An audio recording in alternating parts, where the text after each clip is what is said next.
we have an example. Let's have a look at it. Example is, assume that oil spilled from a ruptured tanker spread in a circular pattern. So I have drawn here a tanker, and the oil which is splitting out from the ruptured tanker in a circular pattern, which makes a circular pattern around it through the oil. The oil is making a circle around it, whose radius increases at the constant rate of 2 feet per second. So let me draw a radius here. For instance, this is the center of the circle, and we have a radius of, this is the center, and this makes the circular pattern around the tanker.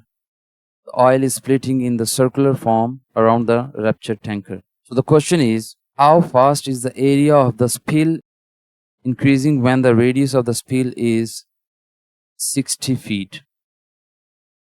So we need to find the area of the spill, which is the circular form. First of all, let me say, let t is equal to number of seconds passed from time of the spill. Let me define another thing, which is radius, which is equal to radius. R is equal to radius of the spill after t seconds. Now the last thing we need to define, which is area of the spill. So I'm going to say A is the area of the spill. Area of the spill, square feet after t seconds. Square feet after t seconds. Because we have the time in seconds, the radius, the constant rate of radius is, change in the radius is 2 feet per second. So we also define the time t of seconds, number of seconds. So t is the number of seconds. T seconds. So here we need to find the area of the spill when r is equal to 60. So we need to find area of the spill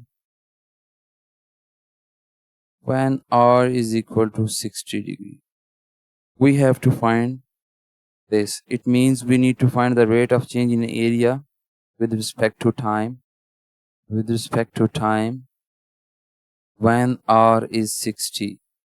We need to find this.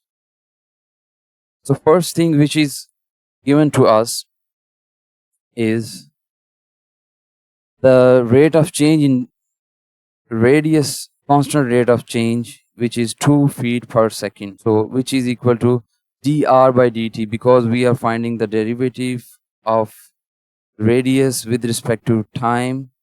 So it is the change in radius with respect to time, which is 2 feet per second. So I can write down, given that the change in r, given that change in radius of the spill, or we can say change in r with respect to the time per second, is equal to dr by dt, which is equal to 2 feet per second. So this is already given. The next thing we can say, as spill is in circular form, because we need to find the area of the spill. So spill is making the circle which already have the radius. So spill is in circular form, as spill is in circular form. So the area of the spill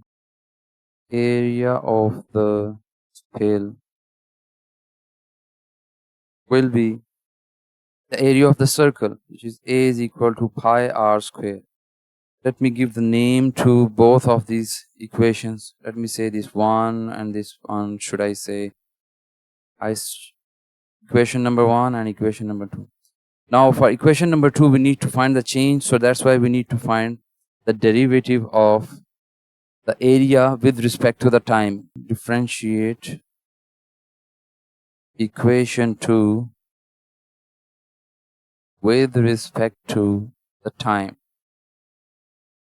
I need to find dA by dt is equal to d by dt of pi r squared. So pi is the constant. It will comes outside from the derivative. So pi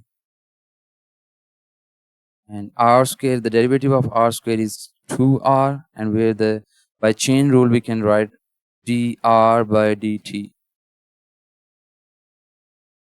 So we have the value of dr by dt from equation 1. Dr by dt is equal to 2 feet per second.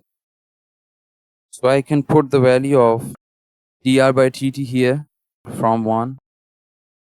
I can write 2 pi r dr by dt is equal to 2 feet per second. So 2 2s are 4. Pi r is the rate of change in area with respect to time. It was given to us that we need to find the area when the radius is equal to 60 feet. So here we can put the value of the radius on the specific value, which is the 60 feet. So I can say when radius is equal to 60 feet. So we can plot here. I can put the value of radius r here in equation 3. I can say equation 3. So dA by dt when r is equal to 60 will be 4 pi into 60. 60 times 4, which is equal to 240 pi. So this is the appropriate answer, which because it is the area, so it will be in square feet per second.